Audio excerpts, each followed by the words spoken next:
We are live. Good evening, namaste, and Sat Sri Akal, Adab. Thank you so much, all of you. Very good evening to all the participants, viewers, for this exciting series on CEO and HR. We are happy to bring you the 12th season and series of this season together. And today we have a very another exciting, another stalwart from our industry, whom we will know him more better, his thoughts, which can help us. HR Sampark, as I had told, always keen to make a difference in terms of lives of the people, and this series is also dedicated to that, mainly focusing on for the students and for the young professionals. I am Ashish Banka, your host and National President of HR Sampark. And today we have somebody whom I have known very closely and past couple of months, Mr. Sabyasachi Dutta. And he is somebody whom we know, and people who are from his industry know him very. I'll just take this through a profile. Mr. Sabyasachi is heading an Indian operation of Scotland headquartered company armed with wide experience in various leadership roles spanning more than a couple of decades. Mr. Sabyasachi has successfully led diverse Indian and global organizations, multi-million dollar businesses in the past. His expertise lies in startups, led to global companies entering in India and turning around aligned businesses. National Merit Scholar, Mr. Sabyasachi is BE Mechanical from Government of Engineering College, Jabalpur. He is also a management student from University of Pune, and he also has done leadership courses from IIT Kharagpur, and he has also a finance and strategic management course from IIM Bangalore. Mr. Sabyasachi has this international exposure, working and traveled across geographies, and understands intense business demand and today's globally connected economies. A doer and a challenge seeker, he is in depth in people management skills, a die-hard optimist. He successfully made a name for himself in terms of industries which he has worked before. A renowned guest lecturer for impacting the youngest generation, and a mentor who helps companies and individuals to be afloat in this crisis period. And unfortunately, we are coming out of this crisis period. So we'll try to explore more from him that what does. So, starting this, thank you so much. And namaskar, Mr. Datta, for coming to our this series. And we are equally honored and privileged to have you as one of our guests today. So, taking this session, thank you so much, Mr. Datta, and taking this session forward. My first question lies that you always consider yourself as an optimist, which is a good to have word and good to have a behavior skill, but equally difficult to adapt. And especially when we see unlawful or adverse situations, we generally become pessimistic. We are not optimistic. How do you believe? How do you practice? Do you need to practice this kind of behavior? How it comes? How does that comes within to you? Okay, thanks a lot, Mr. Banka, for those kind words. Deeply grateful. So nice of you. By God's grace, I would say I'm just a simple man who has made his way up the corporate ladder through sincere hard work and honesty, with a bit of intellect and luck at the same time. Before proceeding further and answering your question, Ashish, I would say, first I'll call you by my first name, and I'll expect you also to call me by my first name. So Ashish, I'll just I'll just give you a small disclaimer for everybody. You can call it as a caveat that what I'm going to talk about or what I'm going to speak about is purely my personal views and none of those of either my present organization or my previous organization. Okay, having said that, let me touch upon your question of being optimist or how do you face this scenario. Look, it goes without saying, I'm a kind of a absolutely born optimist. So I have been throughout an optimist in my career, in my professional endeavors, in my personal outlook. Whenever I have faced tough situation, optimism has helped me out. So there's no way you need to look at it from a pessimistic lens. The situation is tough. The time we are living in is really tough. Is unprecedented. We have never seen this kind of scenario before. Having said that, how do you handle this? How do you come out of this situation? You cannot live in a kind of a situation where it becomes so gloomy and so dark that you give up. No, that's not the way. You cannot give up. So optimism is the only way and sure way to come out of any situation, be it COVID or not COVID. That's immaterial. You need to have a positive outlook, and that's going to wait through this tough time, which I expect will sooner be gone, and we'll be back to kind of the livelihood that the way we used to live, and the way we used to survive earlier, or the way we used to face situation or handle tough times. So we are going to have those days again back amidst us. So that's it. Basically, I would say answering your question is the only outlook you need to have in life is to be positive and be optimistic. Thank you so much. I think that's a very good start to this positive session. To a as a managing director in India of a renowned company, do you feel stressed? Do you feel excited? Do you feel challenged? What kind of feeling comes, as because when we talk about that kind of leader of a business, we always look it from an angle that is a very stressful, and and some people think that is a very kind of euphoria scenario. You please tell us the reality.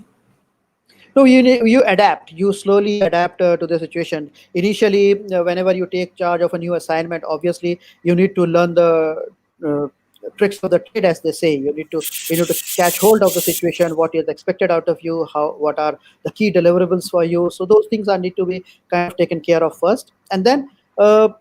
You adapt and you take the bull by the horn, as they say. So you adapt and you proceed. You look up to the challenges. Exciting challenges makes your life exciting. So you need to have all those challenges lined up one after the other.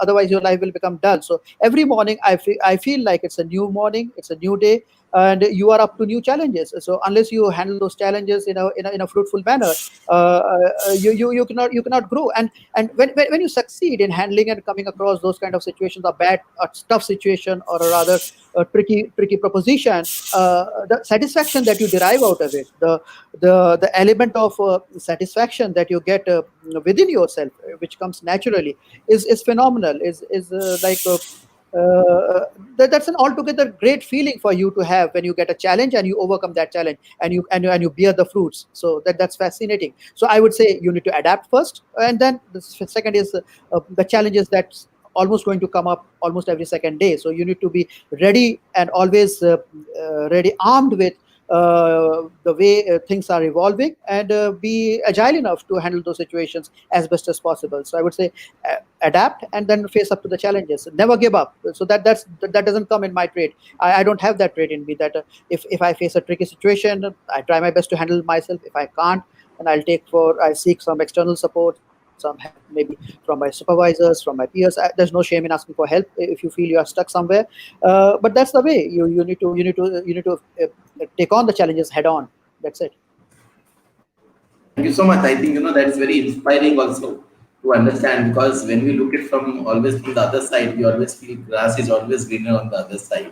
But when you talk about adapt and enjoy, we also are into a kind of arena which we never thought of in our lifetime, whatever lifespan we have lived so far. People say it is new normal. People say new abnormal. People say abnormal only. So people say, so many kinds of derivatives come. What is your analogy? What kind of situation are we in now? How do you see? Ashish, honestly, initially it was surely abnormal, but it has become normal now as we have kind of traversed the time, last 4 5 months. The initial shock was rather abrupt. It came too quickly out of nowhere. I'm talking about the Corona crisis. But we have all adjusted. We have all taken it, as I said, take the bull by the horn. We have all adjusted to the situation. So initial abnormal has now become a kind of a new normal for us. But at the same time, I would say now it's time to take the prefix new, take it off. It should be time enough to take it off. I would say imagine those initial days when the first lockdown was announced in India, somewhere around the end of March. And we just took it because that's the only solution we thought of, because there was no option we had heard of. People in Wuhan, people in Italy, they have all gone through the same process, same strategy they have adopted. So the same thing we also did. We basically tried to cut the chain, as they said, and that was it. That's how we dealt the day at that time. And by say first week of April, everything was disrupted. Your total routine was gone haywire. Waking up, having a breakfast, getting ready for work, your normal morning chaos, kids going to school, the traffic, you name it. Everything all of a sudden vanished. So it was, I don't know how to put it across, but some people I thought enjoyed that time. They said, "Wow, aaj office nahi jana." So it's a kind of a elated feeling that people had those days, but slowly it all evaporated. You were found staring at the computer whole day, confined to just four walls of your room. No personal touch, no handshake, no pat in the back, no water cooler gossips, so to say. All gone in a whiff. And people will start. Then slowly, people started yearning for those bite hue din, as they said. But as you see, the world is evolving, and we slowly going through the process. And now I would say we have started unlocking ourselves, and we are in the process, I would say, restarting. We need to also look at how do we kind of adjust once we restart with restrat. I would say re-strategize yourself. So restart needs to be coupled with restrat. Say 6 months ago, what the world was, how the world was behaving, or how you were behaving, how you and I was behaving, say 6 months ago, and how we are going to behave in next 3 months' time, effectively 3 quarters. It's gone haywire. The world is topsy turvy now. So everything is unheard of, unseen before. So once you restart, how do you kind of re-strategize yourself, both as a person, as an individual, or as well as the organization level, and take things ahead? So that's going to play an important role. So the new abnormal, which was at that time felt about 6 months ago, became normal. And now, as we proceed, it's again, we have all adjusted ourselves, our lifestyle, our behaviors, our interactive methods. We have all adjusted. So that's how the world is as on now. So the new, I would say, just take off the new prefix and make it the normal way that we used to be, and we should behave it in a new normal way, I would say, without the new word. So that's the normal thing to do, how we go ahead here onwards. Thank you, Mr. Sabyasachi. When you talk about very simple, analogies, it's become difficult for us, human beings to adapt that, because one is looking having the positive bounce, and second is in terms how do whatever you are seeing, it looks very dark, it looks very gloomy, but you always have a silver lining to everything. How can you look beyond something which is negative, a ocean of negative, which is something which art, which professionals and entrepreneurs both need to develop. My next question is, leading to this particular research is that this pandemic has forced, one is cost optimization for the entrepreneurs or the business leaders, and second is reskilling for the professionals. What kind of advice do you see in terms when about this particular pandemic, both from an angle of a professional as well as from a business leader or an entrepreneur? How the worlds have changed, and what are the specific targeted focus points where these two important segments of society should focus for a better future? I would say, I personally, if you ask me personally, what I'm focusing on and what I believe my company is also focusing on, and the people in my business environment are focusing on, is Correct. the 4R. So I would say there are 4Rs that we need to stress on. These are recover, Okay. reinvent, reevaluate, and respond. So the quick sooner we recover out of this tough time we are in, that's the first R. You need to recover quickly. How quickly can you accept that this is what's happening around us, and it's none of our doing? we have been kind of forced to face this situation, and how quickly I need to come out of this, accept it, and come out of it. So first R should be how quickly I recover out of the shock or the impact that we all felt. So that's one. Second would be reinvent. Okay, what I was yesterday, or how I used to behave, how I used to interact with Ashish, with my colleagues, with my peers, with the strangers, for that matter to say. I need to reinvent. I need not behave, or I cannot, I should not, in any way now interact in the same I used to do earlier. So I have to reinvent myself. And same is what people around me are also doing. They are also reinventing themselves. So second are, and that's very important for us, in any domain, in any sector, or in any part of life that you are in, is to reinvent yourself as quickly as possible. Then you reevaluate. You reevaluate the pros and cons. So give and take. So you do a kind of analysis, a SWOT analysis, so to say, or just a evaluation, the line of business you are in, your personal growth, your personal ambitions, the stressful situation you might be in personally. So you reevaluate yourself as well as in your organization or maybe the surrounding, and then you respond. That's very important. Often we see there's a difference between how you react and how you respond. So reactivity is a kind of a chemical reaction. You can say you put this and you put that, and there's a reaction. So that's pretty normal. You expect, if I mix A and B in a chemical formula, I'm going to get C. But in situation like these, where everything is so fluid, the things are changing so fast, so you have to think from that point of view, that how do you respond to the situations.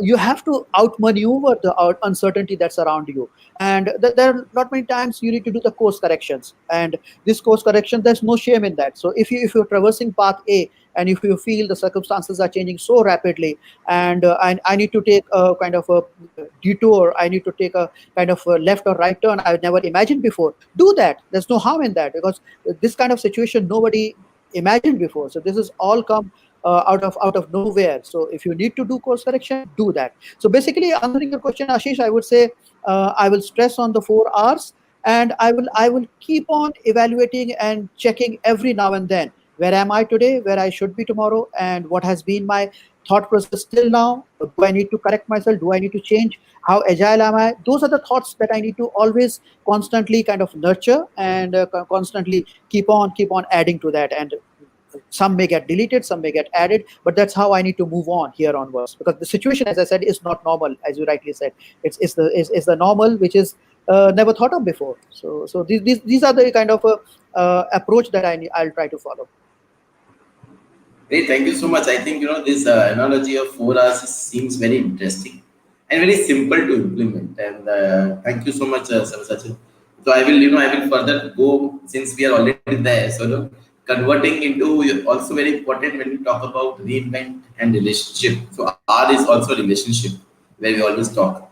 And taking this opportunity, fondly as me in Bengal we call, respected people da. So I'll bring that relationship angle also into this discussion. And Sabyasachi, so you always talk about 4 hours, which is really very interesting, easy to implement both for the students, both for the professionals, as well as senior business leaders.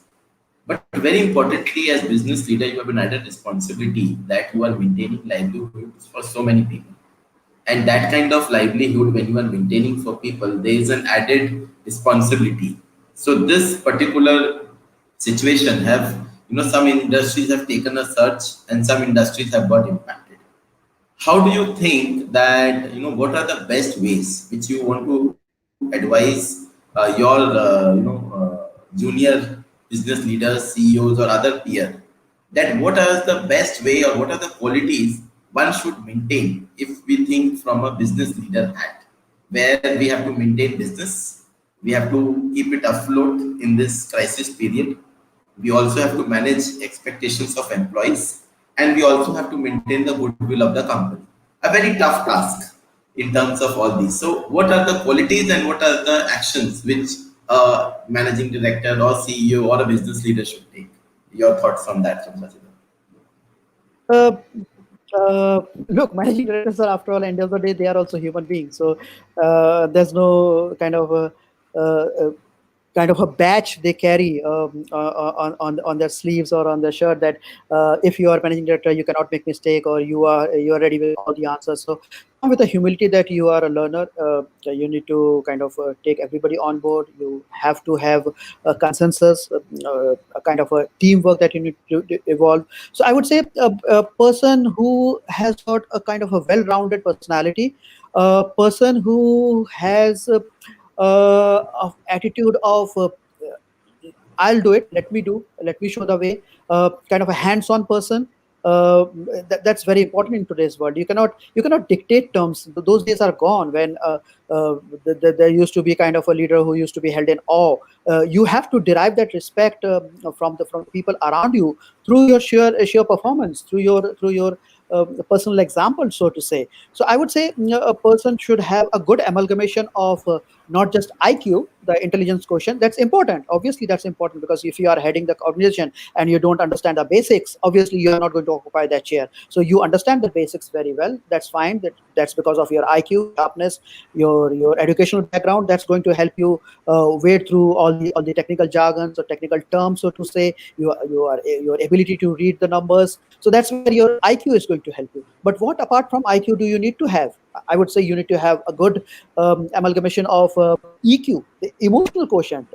This is a tough time. You need to be emotional. You need to have that certain dose of emotional parameter within you. So that's EQ is important. You need to also have a spiritual quotient. I'm just giving an example where I read somewhere before that a person at a high level, occupying a high chair, should have a bit of spiritual quotient as well.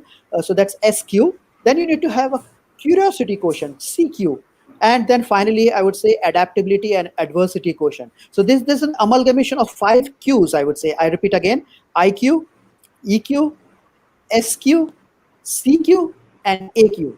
So if you have, it's difficult. Let me put a caveat. It's difficult to find all these in one single person, but you need to have as best as possible, as many of them as possible in one single person, and that would suffice. That would help you lead the organization where a bit of everything should be enough, because you need to have a good understanding of not just the numbers, not just the process, not just the business, not just the competition. You name it, it's all there around you. But you need to have a bit of curiosity quotient. You need to have a bit of adaptability and adversity quotient. That's very important in current days time, because if you are rigid, if you are not adaptable, or if you can't handle situation which is adverse, which, believe me, Ashish, is pretty normal in these times. You wake up in the morning, and by noon, there's an adverse situation which you never expected. So how do you handle those adverse situations? Your IQ may fail, your EQ may fail, but if you have enough I would say quantity of handling the AQ within you, you will say, okay, I'm cool. I understand the situation is tough. We are going through an adverse situation. We are losing business. We are losing good manpower. So there could be a lot of examples. And how do I take within these fixed parameters? How do I help my business go through? So if you have these 5 Qs, I would say, good enough in quantity within you, that should help you in your leadership attributes. And as I said, you need to be hands-on. You need to be kind of a person who leads by example. These are things, Ashish. These are all normal things that has helped me till date, and I believe a sizable amount of these are going to help me in days to come as well. Thank you so much, Sabyasachi. I think that was fantastic. Coming back and again redefining of the character attributes of any person, not a CEO. Which your sympathy goes with CEOs. So I take that. You take that. They're also normal person. But would you like to focus upon as a CEO, cost optimization is a very important step to keep the business lively in this crisis period.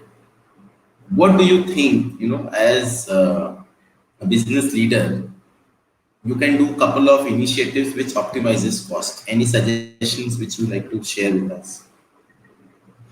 Mm, okay. Uh, Look, there's a lot of changes that's happening around you. There's no doubt about that.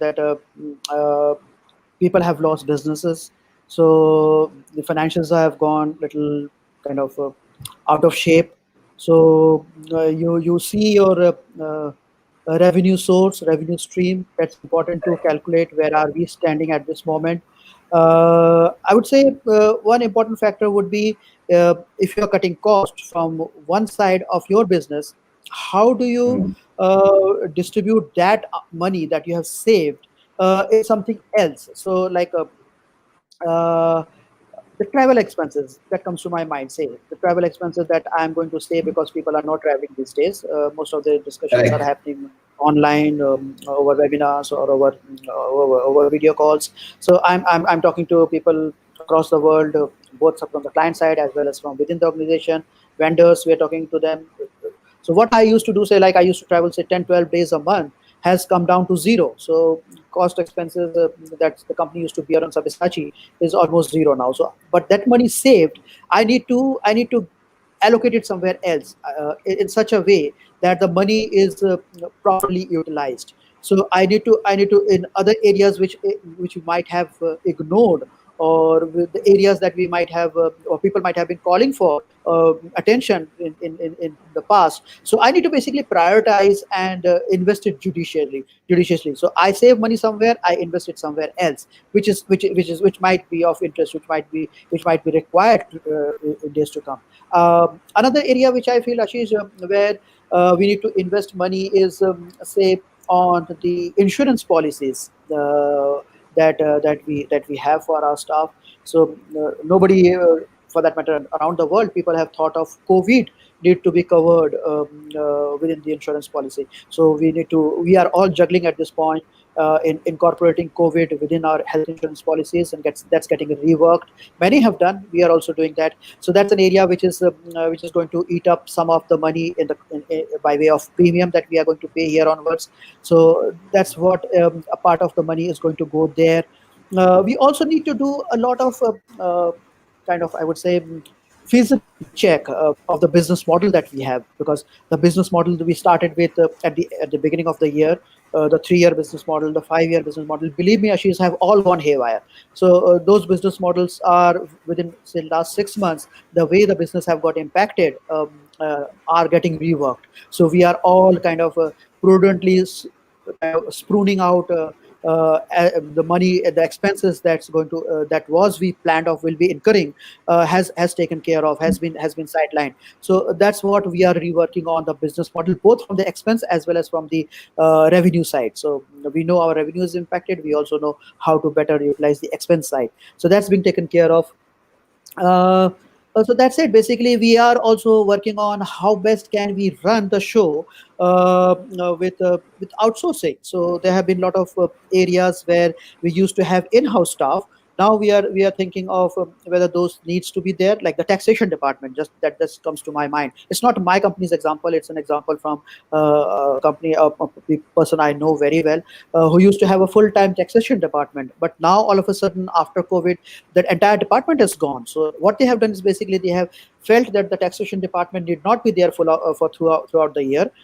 You can outsource it, because basically they felt that the department's work is basically for 2-3 months throughout the year. So what they have done is they have cut the cost by outsourcing it to somebody else. Similarly, another organization I just noticed a few days ago have handed over their uh, logistics and warehousing needs to a third party logistics partner. So they have outsourced it, or they can, you can call it, they have handed over the business to a 3PL partner. So they are going to take care of the business which was earlier a part of their in-house business. So that's again an area where you can reallocate and juggle the expenses that you used to have in such a manner that you bear the impact, and you minimize the negative impact that because of COVID you are feeling today, and how best to come out of that situation. So these are the measures that I have seen people are doing and taking care of in a different way.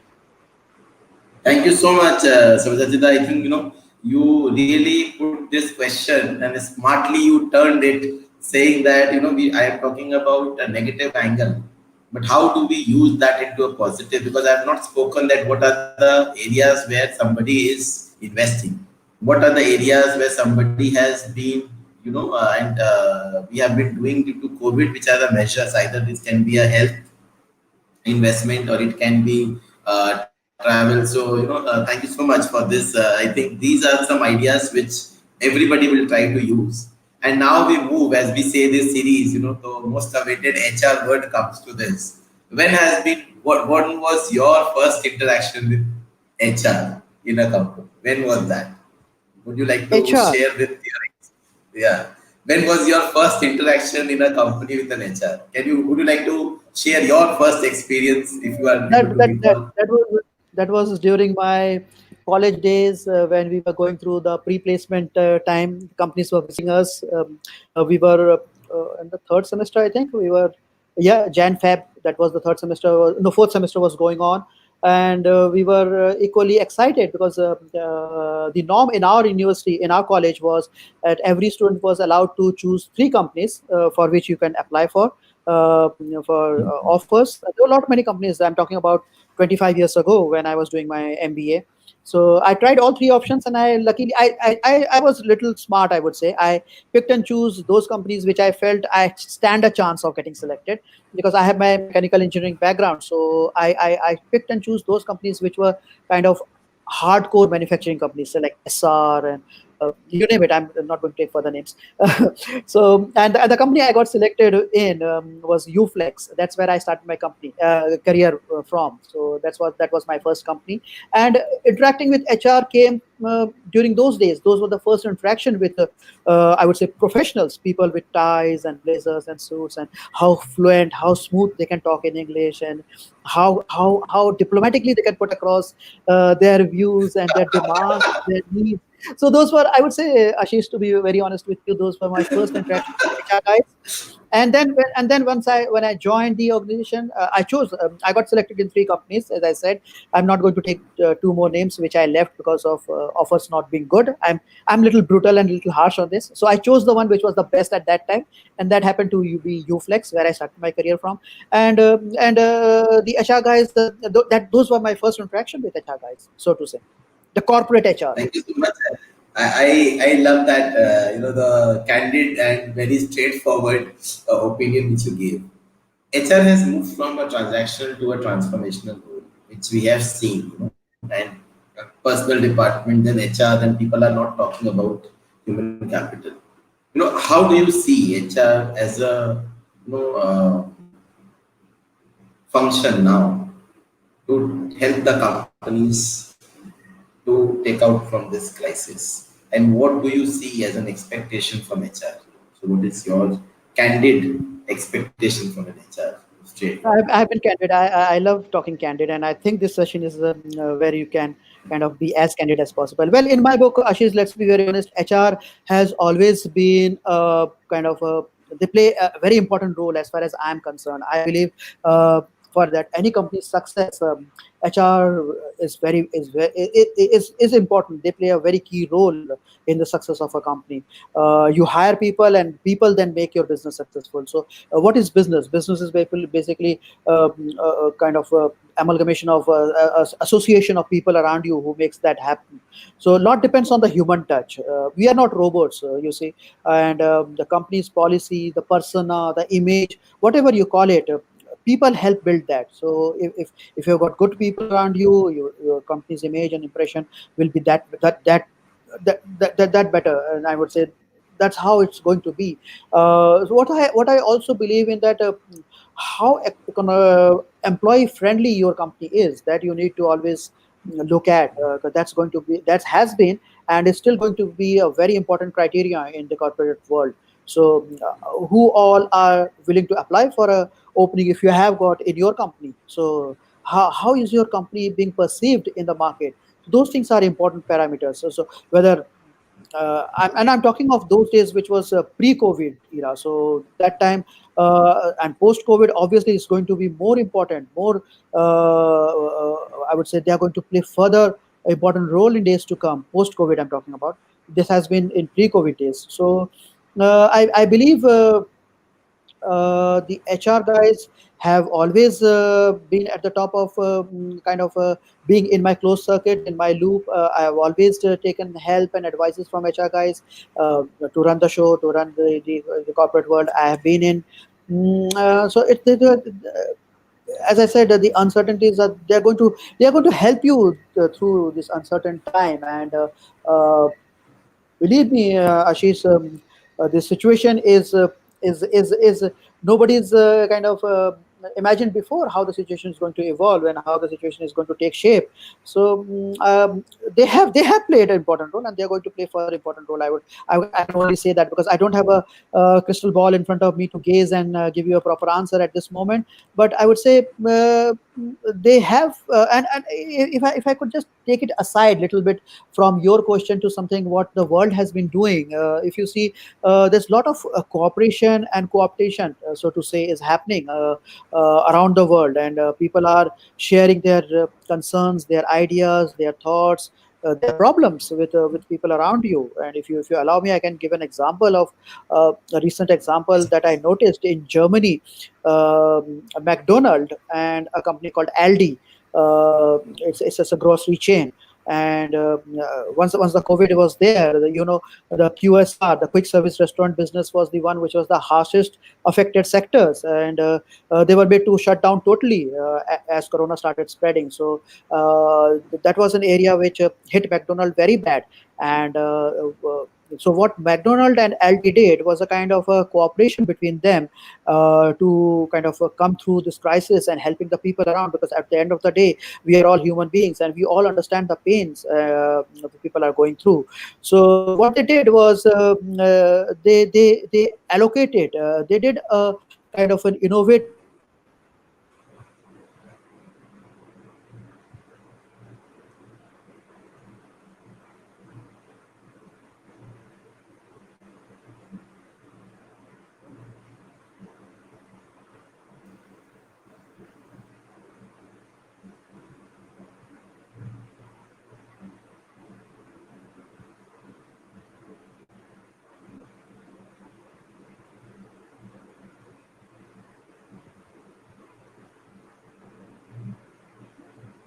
Yeah, I think there is a glitch.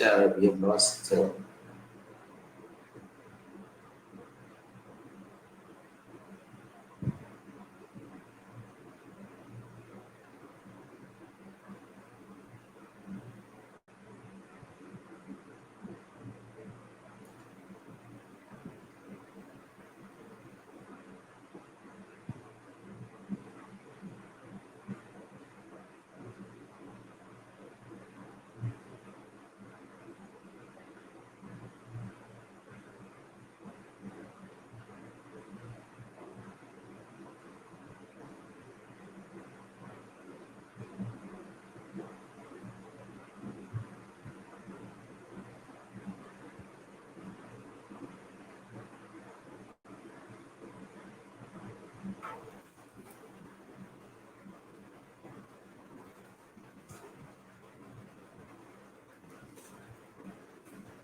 sorry, I lost the signal. Sorry, Not an I issue. lost the signal. We are glad you're back. Hello. Yeah, you are loud and clear. Okay, so that's the example that I was narrating between McDonald and Aldi, and it gave a very unique kind of solution to a situation which was pretty gloomy and not so good, and people were getting impacted. But through this innovative HR solution, or the way they handled the situation between two companies who were kind of no way related to each other, and that helped in coming out a lot many people to save their job and come out of the situation in a very good manner, in a pretty healthy way. So you say, Ashish, the HR has always played an important role in the past and is going to play further important role in days to come. May not be the way what's mentioned in the what's there in the book, but you need to find solution, you need to find a way out, or you need to be innovative as time progresses. Thank you so much, Sabyasachi. I think it was very, very important for us as HR leaders to know what is the expectations, especially coming from you. as a business leader, and that's the tone and the expectation very clear.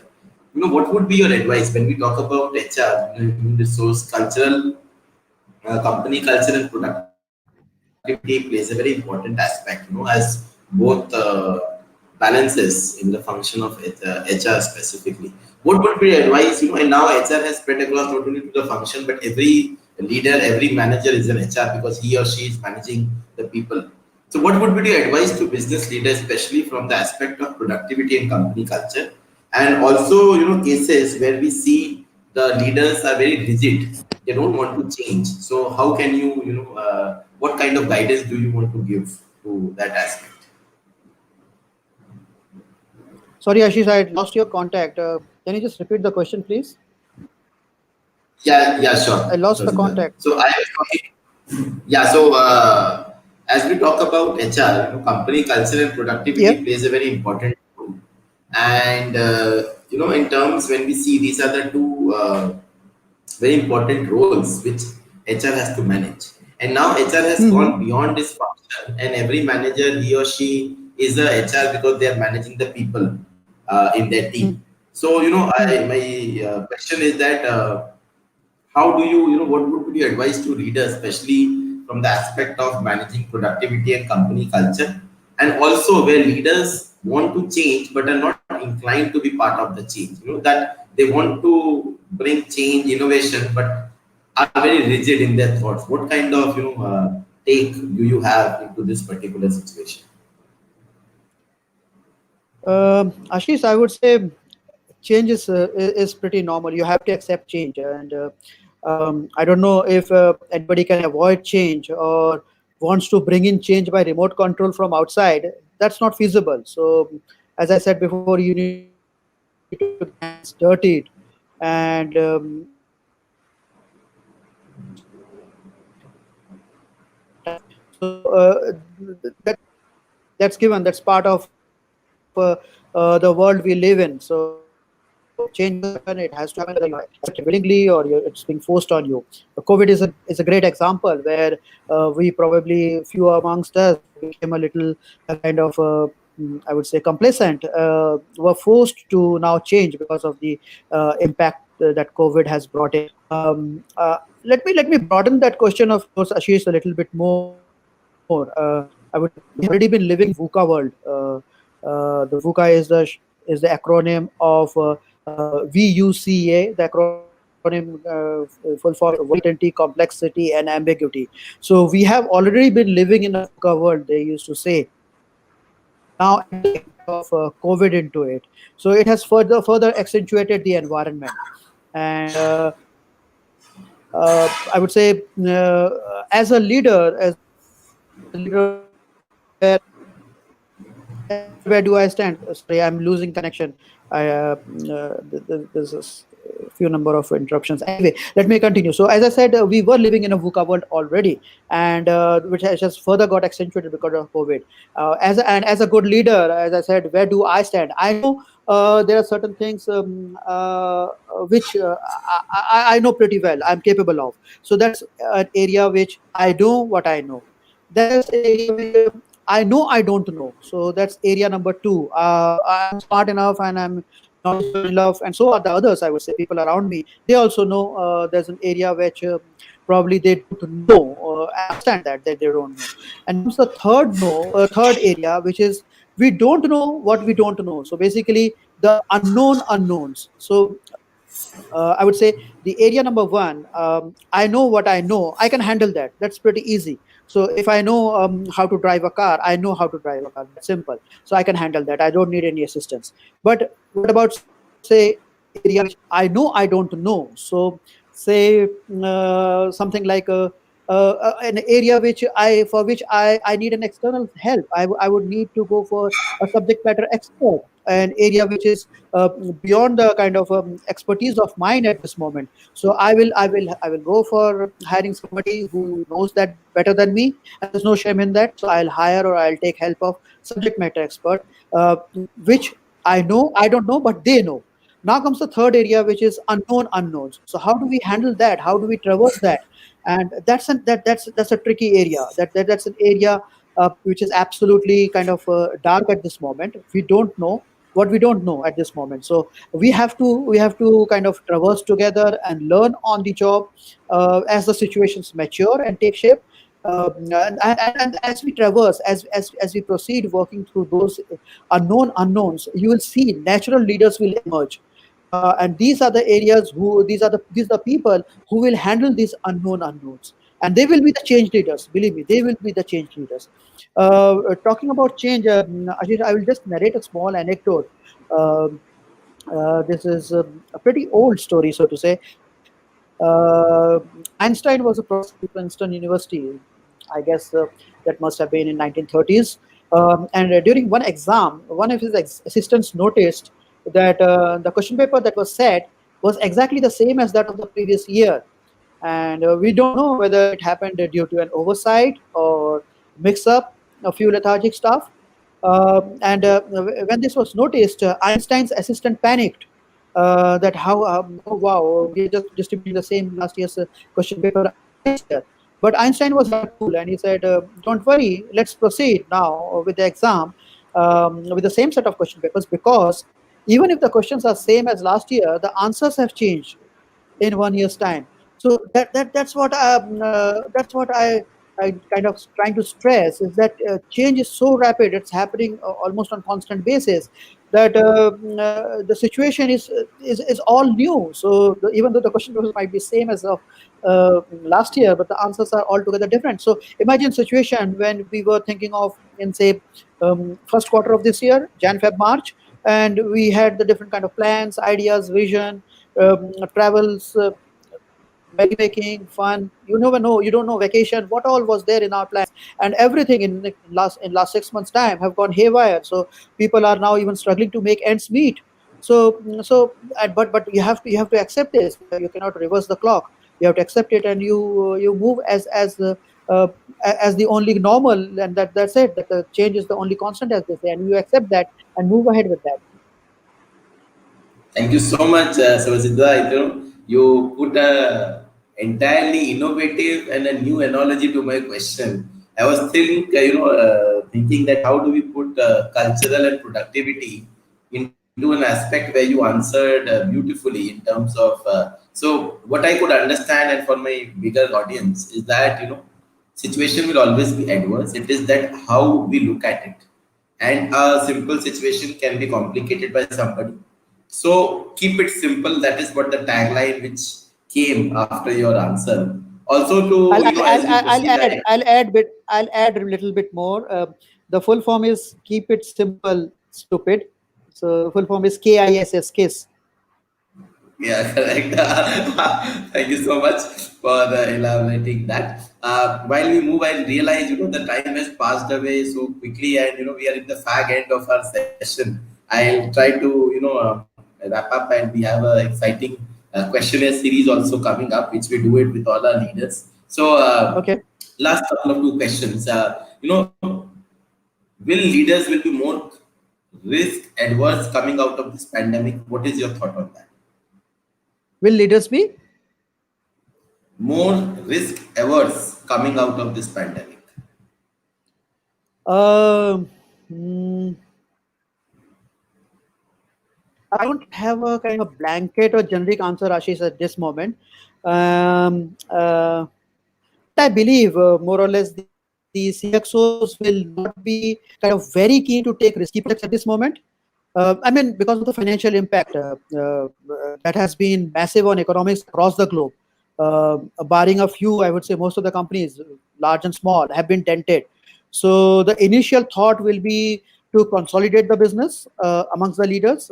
They will try to consolidate whatever business they are in, existing ones, rather than going out for reckless new projects that anyway nobody does. But just for the sake of answering your question, so forget any reckless expansion, so to say. It might take I would say next 3-4 quarters, leaders would be a little skeptic or risk averse, as you put it across to me. So 3-4 quarters, don't expect too many risks people are willing to take at this moment. But at the same time, I would say people or leaders are sensing business opportunities, and they're trying to leverage and extract as best as possible uh, within this COVID time. Otherwise, I was just noticing some of the new products that have been launched in recent time, and people are seeing opportunities even in these tough days, tough times. So we have got plywood, mattresses, clothing companies launching sterilized products. Now, now those are very innovative things that's come out of this situation. Now, I don't know whether you will call them risk averse people. No, they are not risk averse. They are seeing opportunity there. So that's an arena, I think, which could indicate us that there's a possibility of launching something innovative products, because the theme around us at this moment is fear. So how best can you extrapolate that word fear into the buying behavior of your potential customer tomorrow? So that's where you see sterilized clothing. Now I don't know how sterilized clothing is going to help me if I am in the midst of hundreds of COVID patients. But anyway, let's keep that aside for the moment. But what I'm appreciating, Ashish, is the leadership, the people who have thought there's an opportunity over there. So answering your question in nutshell, I would say people might be a little risk averse in days to come, say 2 3 quarters. Give them the time to settle down, to consolidate, and then possibly, maybe, if I'm a leader of a company where there's a possibility of taking some expansion or route to expand, I will think of that maybe 3 quarters down the line. Thank you so much, Samjajita. I think I love the every answer which you bring to a positivity. And I am driving you to negativity, and you bring it across to positivity. That's commendable, and that's what it's also all about. And we are getting a reflection that the positive angle of life is very important. Moving to True. before we move on to our surprise section, the last question of this session of series is advice to students on their career planning post COVID-19 scenario. Because I am aware that you are very close to students and the academic fraternity. You are a renowned guest speaker. What do you feel? What the advice do you give to the students? True, Ashish. I love interacting with students. I like the energy that they emanate, the enthusiasm that I see within them, and they are so kind of raw, I would say, that you can mold the way you want them to be. So whenever I'm interacting with people who are at the threshold of entering the corporate world, I lots of kind of positive words. One favorite quote of which I always will share with the younger generation is, "A quitter never wins, and a winner never quits." So that's a quote by Vince Lombardi, the famous American football coach, legendary one, so to say. And I would say that gives you a very broad indication of how to always look at positives. You may have a negative vibe for a day or so, or maybe a depressing scenario around you, but be prepared, and always look for the positives. This is unprecedented time in true terms. I would say we have been hearing unprecedented. We have been rather using, I would say, unprecedented pretty, I would say, almost on the daily conversation as a jargon. But the time we are living in right now is truly unprecedented. So that's the, I would say, dictionary meaning. I would also like to say that you stay away from shiny object syndrome. It's a kind of a syndrome where the moment you see something shiny, you jump over that. So avoid that. Everything that glitters is not gold, as they say. Having said that, I would just like to share a few life mantras that has always guided me. Passion, integrity. These are paramount. These are evergreen traits, I would say. That's going to always help me, whichever business, whichever area, or whatever may be the time you are in. These are going to guide you. Uh, Integrity. That's very important. uh, you should be a person who could boldly say कि I'm not here to sell my iman. मेरा ईमान इतना सस्ते में नहीं बिकने वाला, as they say. Never sell your soul. So integrity is very important for students who are just entering the corporate world, because there could be a lot of temptations, there could be a lot of opportunities or scenarios where you could be tempted to momentarily lose your balance. But if you've got your strong values behind you, that's going to help you out. And at the end, I would say, Ashish, always be grateful, never lose humility.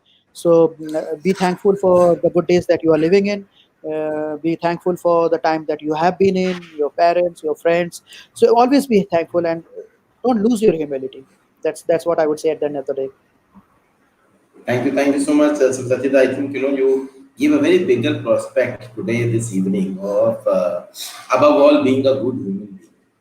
And the most important essence of success in life comes from being a good human being. And this kind of as you focused upon five types of quotient when you started this, and I believe it's very important is also a quotient of your humility, HQ.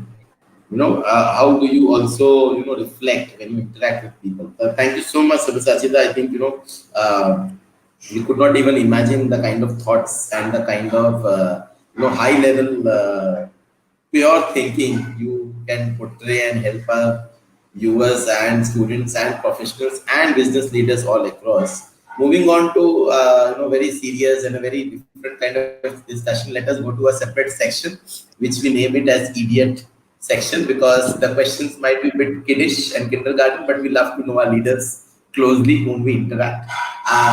So these are very small questions. Crisp, you have to answer in a word or two, and we will love to know about more about you. So how do you self motivate, Sabyasachi? How do I self motivate? Yeah. Uh, Oh, you made me think. How do I self motivate? My self motivation comes from within. It comes from within. I don't know. I don't have a kind of in the morning a kind of a to do list to follow. So I self motivate is Okay. comes naturally. It's natural. It's there inherent. I would say. There's no on off switch that would motivate you and then demotivate you, so to say.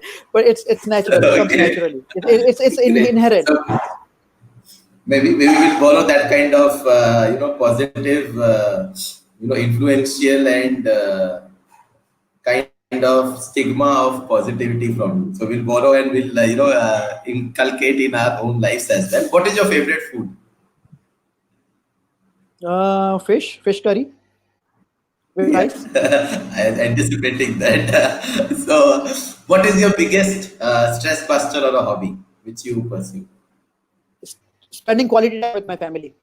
That's the best. The moment you are stressed in, I just put my laptop aside, switch off my devices, and then I spend quality time with my family. As simple as that. We are a very small family, nuclear family. So the moment I switch off from all the surroundings, whatever comes to my mind, I spend time with my family, and that's the biggest stress.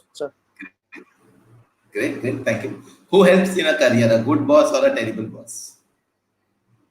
Uh, a mix of both, I would say. A person, Ashish, I believe in human beings are kind of a mix of both. They have got shades of gray, so they are neither full black nor full white. So I have come across people who have helped me tremendously, and then slowly as days progressed, they turned kind of a monster that you are just talking about, a terrible boss. I've seen that happen in my own lifetime. I've seen people who I never thought of helping me out in tough times. So I would say a mix of both. A person who could guide you basically in your career should be the one you should expect. And there's nothing called a very good boss or a very terrible boss in real terms. In practical terms, what I have come across in my 25 years of professional experience is a mix of both. So how best can you extract from them depends on you. Great, thank you so much. I think that's a befitting answer to my question. How is Sabyasachi at a workplace? Very serious, I'm I, very jovial. yeah, I'm basically a hands-on person. I love chatting with people, putting hands across the shoulder. I love talking in local lingo. I don't wear blazer or ties daily, but at times I do if the situation demands. So I'm a very, very kind of a normal person. I love spending time with the people. Uh, Not just a meeting during the lunch hours or at the water cooler, so to say. But I love chatting with people. I love moving around, talking to people, talking to the guys. I have seen people uh, mm, uh, who have been who have faced both uh, professional as well as personal issues, and how do I best help them out beyond going the professional means. I'm a simple man, so to say, Ashish. I don't have a single word answer to that, but I try to be Okay, as normal as common as I'll take possible. that. I'll take that humble and a humility answer from you. Though I know more about you since we have interacted over a period of time, so I will leave that answer. What do you see when you interview a candidate? What do you see? What are your What do you see or how do you assess when you interview a candidate? Any particular attribute, if you see in this person, you will hire him. If somebody has to I go get beyond I go beyond CV. I go beyond CV. I okay, have hired hundreds of guys in my 2 decades of experience. I had hundreds of guys. I go beyond CV. CV is the door opener. I agree. CV is the door opener for me. So the moment the HR shortlists a few CVs, I scan through them quickly, and then I meet across the table and I let it casually flow. And I see the inherent traits that come out when you talk to somebody, and whether this guy is going to do my job, get my job done, how bookish is he. So because the practical situation, the life around you is altogether different than what's mentioned in the books, what's written in the books. So I need street smart guys. I need guys who can think on their feet. So I don't select guys on the basis of CV. Period. Simple. thank you so much. I think a lot of CVs will now flow and move to Vidatec, where you are holding. So I'll keep that career section portion. Also, when I interacted few people in the company, they came back that you have an answer for every question, and we want to know the secret of that. Whenever we ask anybody ask you anything in the office or in workplace, people get amazed that you have an answer for every question. How is that possible? No, no, no. No, that's difficult. That's difficult. People That's say rather that you have difficult. answer for every question. I don't have answers. I don't have answers. What's there inside black hole? If you ask me, I don't know. I don't know. I've never been Okay, through black hole. So yes, I try to solve situations. I try to kind of help people around through tricky situations, through practical problems, through business problems as best as possible. But there, as I said, there are certain areas which I know I'm not an expert. I need a subject matter expert to help me out. So I'm kind of a person who is humble enough to accept that. Yes, I don't know everything, so to say. So there are areas where I need subject matter experts. we buy this answer again, but we know this is not the correct answer because the people who interact with you they know कि Mr. Sabyasachi Dutta has answer for every question. Great. So no, I absolutely love humility is something which you again taught us today as a leader. We should imbibe as we grow in our career ladder. The last question of this session today is that. Life of an business leader is critically difficult. What do you feel life of an entrepreneur? Do you see yourself going to an entrepreneur's shoes in near future, or do you feel I tried professional? that. I tried that. I tried that, Ashish. I tried that some time ago. Say in when I was in late 30s, early 40s. I tried that. It was good. The entrepreneurial venture was good. It's that part of CV. So to say, coming back to CV. Yes, it's. I tried that going entrepreneurial way. We were three guys. We started sort of a consultancy. Initial going was good. For 3 years, it went off very well. We were doing roaring business. We were somewhere which we never expected. And these were the 8 days where there were no external funding available. So those were the days I'm talking about when we survived on our own business, so to say. And then what happened? One of our partners, he moved to Delhi. He left Mumbai, and then the other fellow started looking for opportunities, and so did I. So what happened was after 4.5 years, we just wound up the business. It folded up. So I had tried that entrepreneurial part of lifestyle or business arena one can think of before. I have tried and tested that, and now I'm again back to the corporate world. So what I would say, try it if you've got that inherent trait in yourself, and that you want to explore something of your own. Give it a shot. Don't leave it aside. You never know. There could be areas which you can explore by going solo, by going by yourself, of your own. So I would say that's a pretty good idea to give it a try. But be prepared, as they say. Think for the best and then prepare for the worst. And if things doesn't turn out as you plan or as you thought of, then there's no shame in say, okay, so do I. I tried and didn't work out for 4.5 years. It was pretty good, and then within last 6 months it collapsed, and then we wound it up. And then okay, fine enough. We tried, we failed, and that's what life teaches you. That's what you learn. So you know that when I started that venture with three partners, that's not going to work in future if I'm going to try that again. Getting three soulmates who thinks alike, who behaves alike, who works alike is very difficult in life. So you may never, I may never get another chance to work with two more similar guys who just thinks like me, works like me. So maybe I may not try entrepreneurial venture once again, but that's not going to stop you or anybody else. So why not give it a try? Thank you so much, Sabyasachi. While we end this session today, I equally feel the analogies which you have given, be it 4 hours or 5 Qs. Also, you taught about humility in terms of expectation and balancing life altogether, and being above all of good human being. I was very skeptical today, what to ask, because you are such a stalwart in the industry, and I had a hard time choosing questions, and but commendable the way you maneuvered all my negative questions and put them into a positive arena. Um, this is absolutely a learning. I think the 1 hour session itself is extract of your 20 years of career. And today, if we this kind of information and enlightenment will help many professionals and students going forward. Team HR Sampark is indebted, privileged, and honored to have your presence on this lovely series. And while we get more and more stalwarts in our sessions, and give them a different perspective, because every time I ask a similar question, we get a different answer. So everybody's life is so different, and their experience is so different, their exposure is so different, and their take on answers is also very different.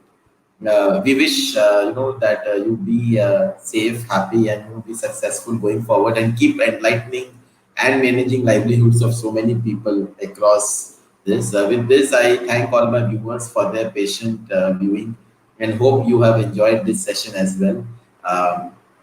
With this, I sign off, and if you want to give any closing remarks, so Sachida, I'll be more than happy.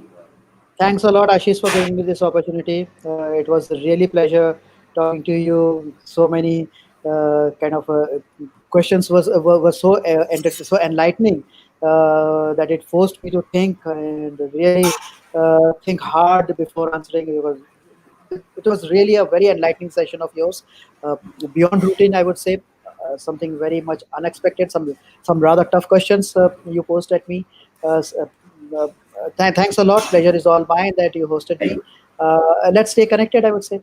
Let's take this things ahead. Yeah, sure. I believe, as we say, and as we come from same part of motherland, we always say, that banks of river might not meet, but people to people Yes. connection will always be there, and that we should always maintain.